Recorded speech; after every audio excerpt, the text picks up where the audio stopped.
is persuade people to vote for us. I've volunteered for candidates, walked, knocked doors, made phone calls. I'm on caucus boards and nonprofit boards. And I've got a lot of great support. In this room, I've got Bill Groff, who's endorsed me, as well as Kyle and Carrie Bailey. I've met them a number of times over the years, and so that's something that we've got to know each other over. I want to talk about Bill for a minute. Bill comes up to Salt Lake County for events regularly, and he has a lot of fun. How often do the other Democrats come to Moab?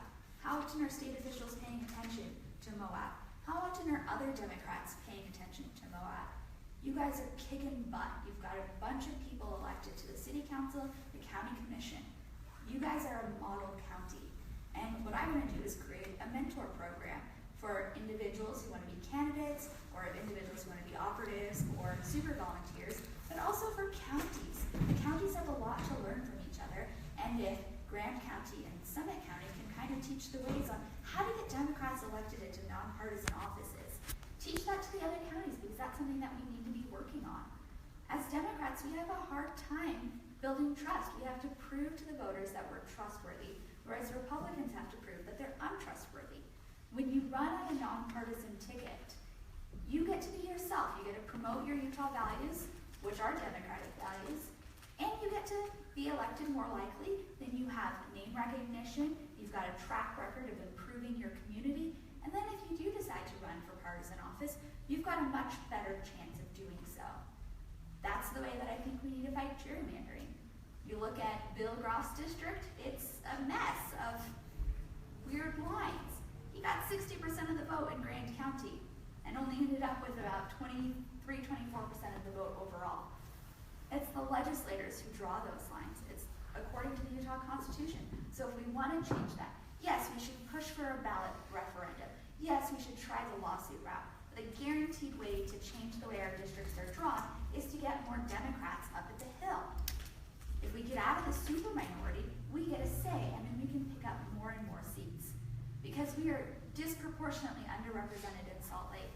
There are more Democrats registered as voters than there are the percentage of Democrats at the Hill. We also need to bring in all these new people and all this new energy. Indivisible.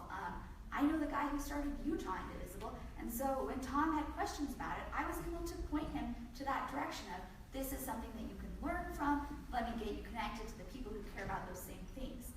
I want to be able to bring in all of this excitement and let them know that the Democratic Party has a place for them at our table. Whether that's teaching them how to navigate the complicated structures of our party. I mean, how many different meanings does the word caucus have? It's confusing if you're brand new to all of this. Or creating advisory committees. The chair of the party gets to appoint people to different advisory committees. We can bring in all kinds of different voices and let them have a say and feel heard. We also could become more transparent. Right now I hear over and over again that no one knows what's going on at the state party. They don't know who does what. They don't know why giving to the state party is different than giving to the county party, is different than giving to a candidate. So oftentimes donors just say, well, I'm going to cut the middleman out and donate to the candidate. But it's different purposes for that money, and we need to be communicating that. This is what your money will be used for, like a Kickstarter. We need to raise this much money for this project. Then we've raised that much money. Here's our next step. We're going to hire this person, we're going to buy this product, we're going to do something. And then have an accountability report. These are the tangible outcomes that your donation produced. That way people know what their money is going for. They have a sense of ownership, and they see the results. Because right now, a lot of us feel like we're not getting the results that we want. We've got people